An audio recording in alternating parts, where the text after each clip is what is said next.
How about a few laughs? You have been subjected to enough pain. I can show you a good time. But you deserve someone to show you mercy. How different I would be if someone had.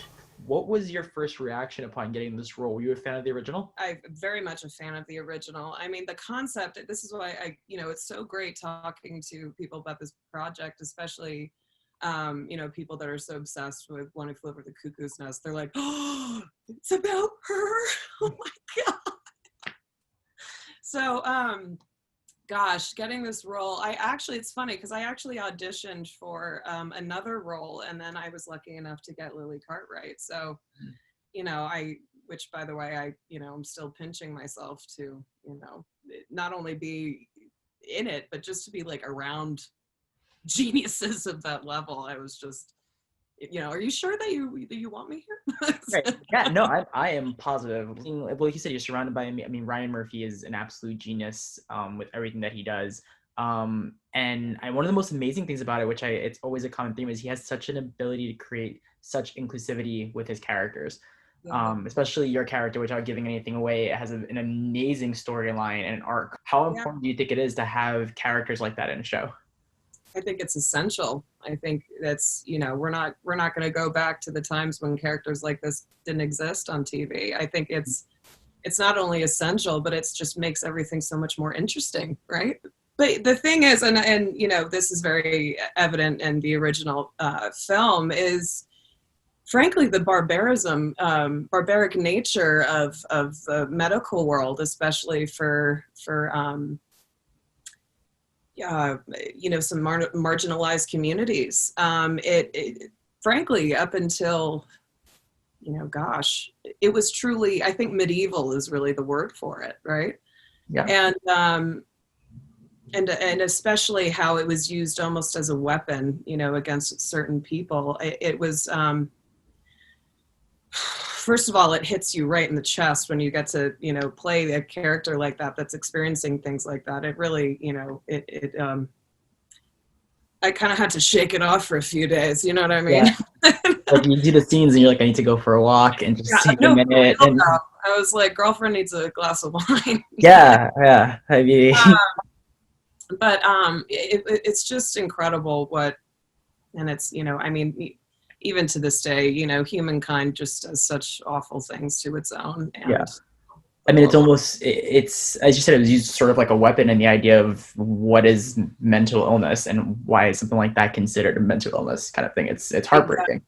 Exactly. Yeah. And, unfortunately, there's still horrible things, today that, frankly, aren't very far off from what my character experienced. So even more important to show this kind of thing on TV and to put a stop to this kind of stuff. Exactly.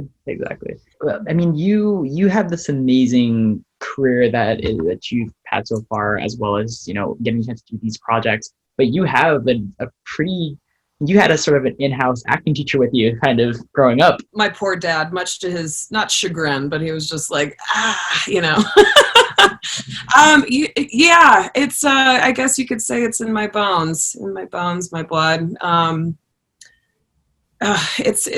so lucky to, and I love it when, even people not in my profession feel this way about what they do, but it's, to be able to do something that not only just fills my soul, with such joy, but it keeps me endlessly curious. I'm always learning.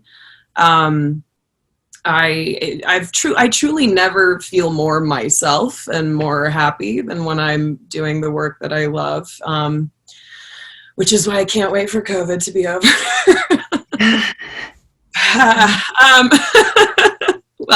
That goes for everyone, by the way. It's a wine. Is that what the word is? It was a really, I'm very lucky. I had a wonderful, despite the circumstances, profoundly normal childhood. So I credit my parents for that. But yeah, I'm so lucky to come from a long line of creatives. So yeah. just you got to do who you are. Do you see yourself diving into other parts of filmmaking, like producing, directing, writing? Do you see yourself ever doing that? I would love to produce. I really would. I have so many ideas of, in particular, I'm a huge reader, huge bookworm. And there's so many, projects and books that I'm like, oh my God, I need to do. Yeah. Yeah. And what's so great about that is, you can have your cake and eat it too, in the sense that, I could also maybe be in it. So we'll see. Exactly. Like you're reading it and you're like, this, I could do that. Yeah. Great for me. Exactly. What do you look for when you read a script or read a book or dive into a character? I know, I guess for my perspective, when I'm like reading something or watching something, I look for those things where I'm like, oh, I want to try this, or I want to try this. What do you look for when you're trying to choose a role for yourself or you're going for a part? I think a really important question for all actors is why. Why is your character the person they are? How did they get there?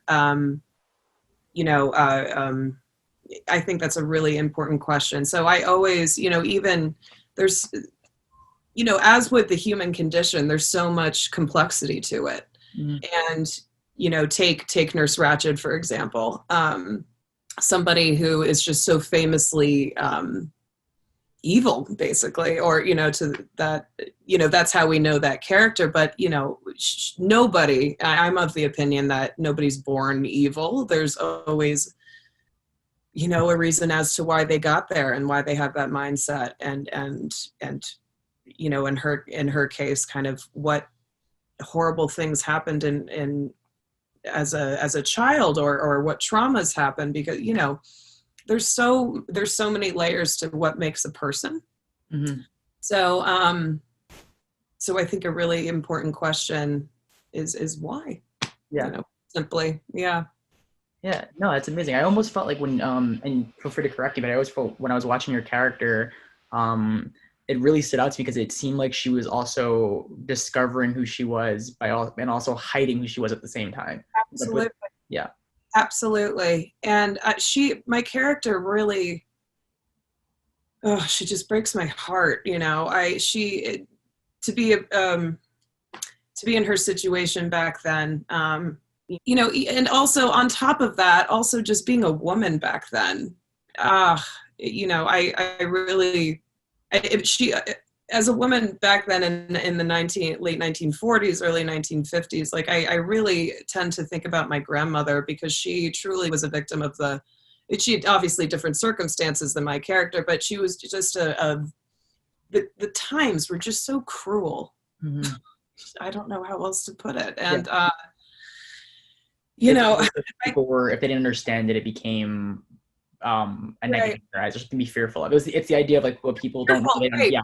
The fear of the unknown and fear of difference, and such fear that they needed to physically just alter you, know, to what they thought, or society at the time thinks is the norm.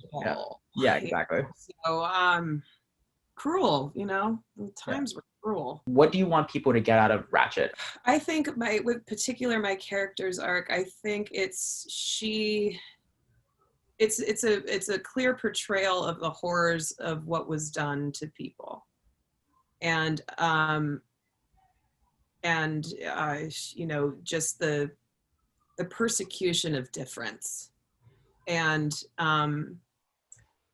I think quite that, honestly. I think to get out of Ratched, it's, well, first of all, Ratched as a character, it's such, again, that those layers, right? Like there's so much more to this character. And also, I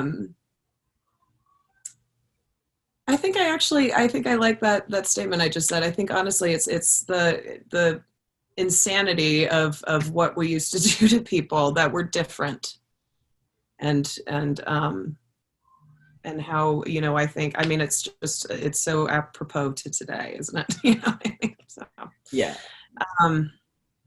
Gosh, I'm just astounded with the beauty that Ryan and Sarah have created. So